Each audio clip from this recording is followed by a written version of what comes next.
you need to always say what time you're referring to, because now Tzfat, 100% Jewish city.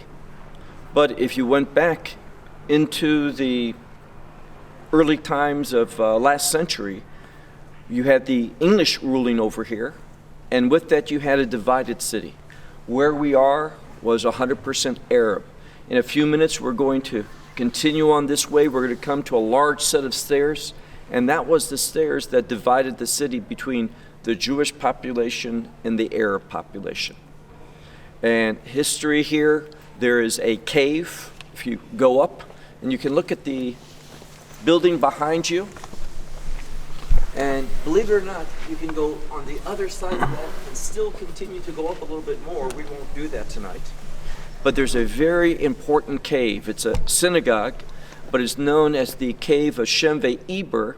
And traditionally, here again, we always have to make a distinction between what is factual, what we see in the Tanakh, in the Hebrew Bible or the New Testament, and what's written in other places.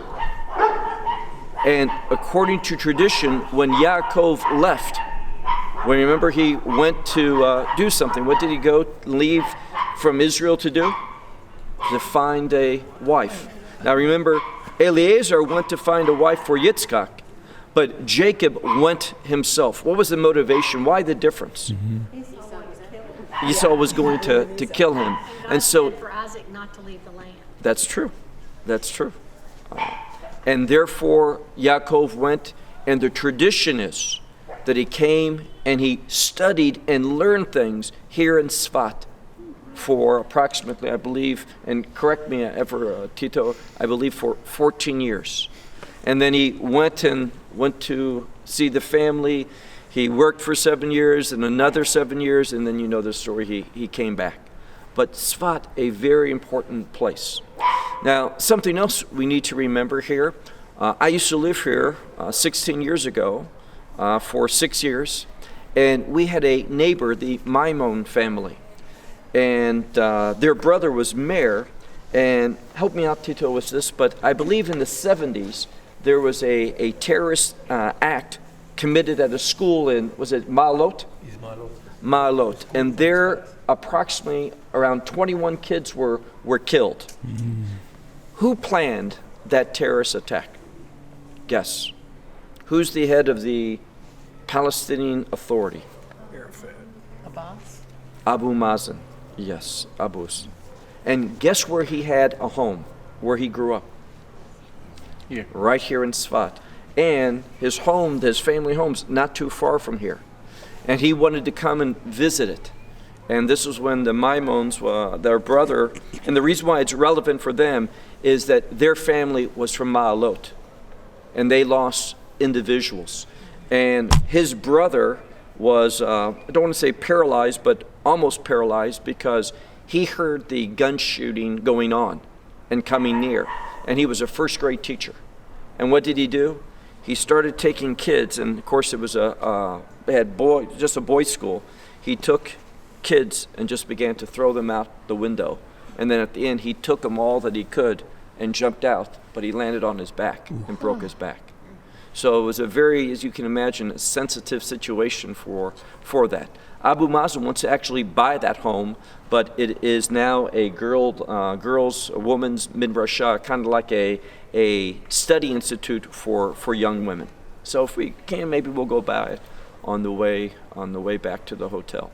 But anyway, here, when the second Lebanese war broke out, the first place to get rockets was Tzfat.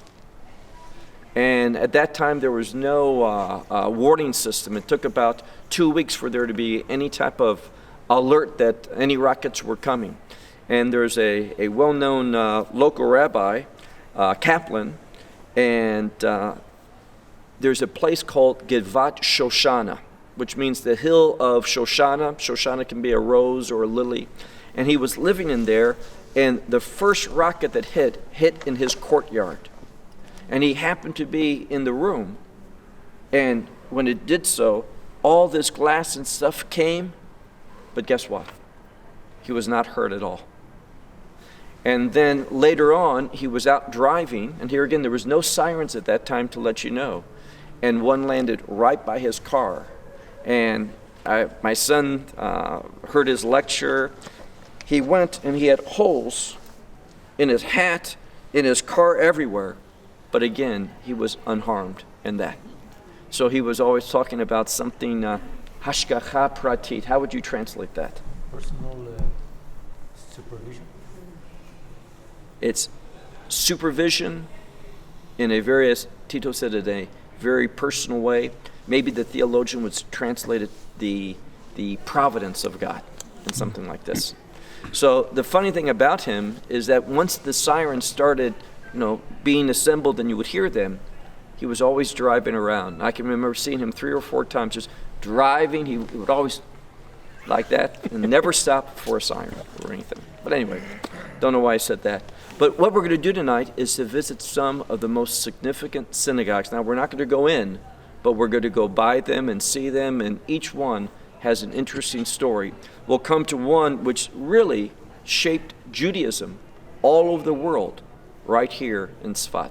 So let's continue on, and we'll take breaks along the way, so it won't be very difficult for us. Is that why this city is considered one of the 4 holy cities? Because of Jacob? It has an important history, but Jerusalem, fire because of the temple. Hebron, the land because of the tombs. Tiberia, water, and here's air. So it's those 4 qualities. Do you agree that Jacob is